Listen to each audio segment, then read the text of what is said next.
Pemirsa, Apple kini mempertimbangkan penggunaan model AI dari OpenAI atau Anthropic untuk versi baru Siri.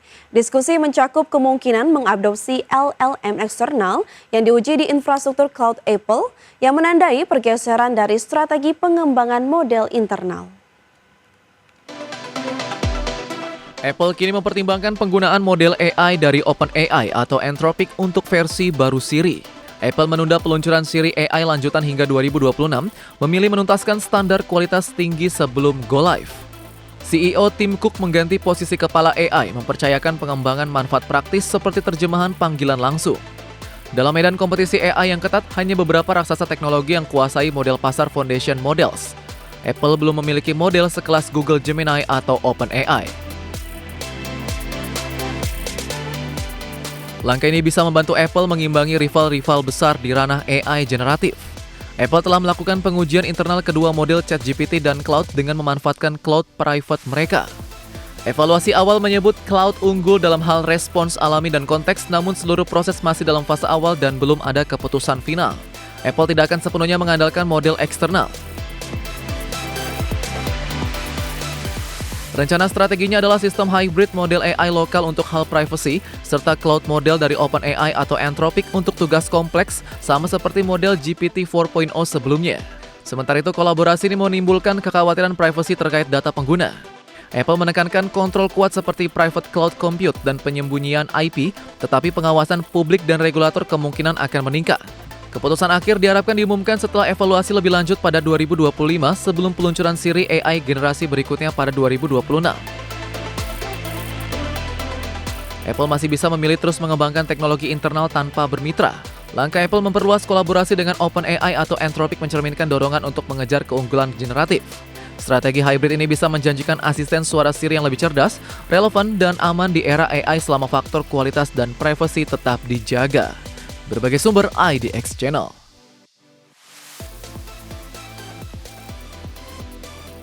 Kementerian Energi dan Sumber Daya Mineral secara resmi melegalkan sumur minyak yang selama ini dikelola oleh masyarakat melalui penertiban Peraturan Menteri ESDM Nomor 14 Tahun 2025 tentang kerjasama pengelolaan bagian wilayah kerja untuk peningkatan produksi minyak dan gas bumi. Melalui aturan ini, pemerintah optimis akan ada penambahan lifting migas mencapai 15.000 barel per hari. Wakil Menteri Energi dan Sumber Daya Mineral, Yulio Tanjung memastikan pemerintah akan mendapatkan tambahan lifting minyak sebesar 15.000 barel per hari dari produksi sumber rakyat yang selama ini dipandang ilegal. Melalui terbitnya Peraturan Menteri SDM Nomor 14 Tahun 2025 tentang kerjasama pengelolaan bagian wilayah kerja untuk peningkatan produksi minyak dan gas bumi. Nantinya sumur rakyat dikelola oleh badan usaha milik negara, koperasi, atau UMKM. Wamen SDM menegaskan nantinya kontraktor kontrak kerjasama atau KKKS dapat melakukan kerjasama pengolahan bagian wilayah kerja, tata kelola, keamanan sosial, dan perlindungan investasi demi memberdayakan sumur rakyat tersebut. Jadi kalau ini kan juga dengan proses yang ada, kita harapkan mungkin lebih dari 15.000, tetapi target optimis dari Kementerian SDM itu adalah sekitar 10.000 sampai dengan 15.000 barel per hari.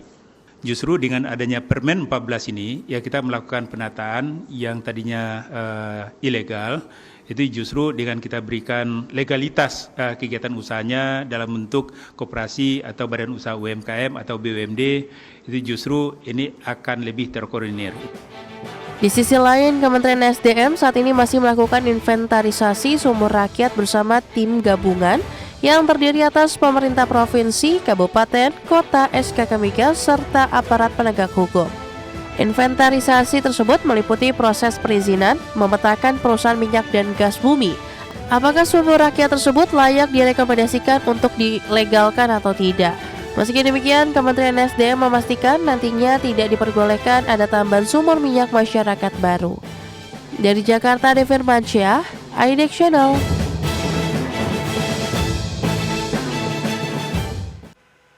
Google memperkenalkan Gemini for Education, rangkaian alat AI berbasis model Gemini Point Pro yang khusus dirancang untuk lingkungan sekolah. Langkah ini disediakan tanpa biaya tambahan bagi pengguna Google Workspace for Education, termasuk siswa di bawah usia 18 tahun. Google memperkenalkan Gemini for Education. Lebih dari 30 fitur AI tersedia di dalam Classroom, Forms, Notebook LM, dan Google Fits.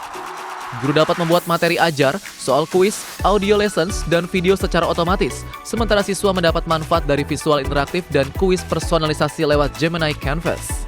Untuk pertama kalinya, pengguna usia di bawah 18 tahun dapat mengakses Notebook LM untuk membuat panduan belajar interaktif dan rangkuman audio berdasarkan materi yang diunggah guru. Hal ini menjadi tonggak penting dalam memudahkan penelitian dan belajar ke dalam bentuk AI-driven. Tidak hanya itu, para pengajar kini memiliki tab khusus di Google Classroom yang memudahkan perencanaan pelajaran, pembuatan soal matematika, dan komunikasi dengan siswa. Analytics juga membantu melacak kemajuan murid, termasuk tugas yang tertunda atau peningkatan penilaian secara real-time.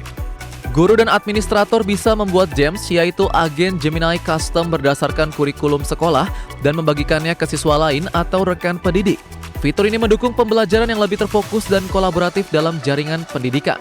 Google menyematkan protokol keamanan berkelas enterprise, kontrol admin lengkap, dan kepatuhan penuh terhadap regulasi seperti VERPA, COPPA, dan HIPAA, sehingga data siswa tidak digunakan untuk melatih model AI. Para siswa di bawah 18 tahun mendapatkan filter konten khusus dan modul onboarding AI literasi yang dikembangkan bersama organisasi seperti Connect Safely dan FOSI.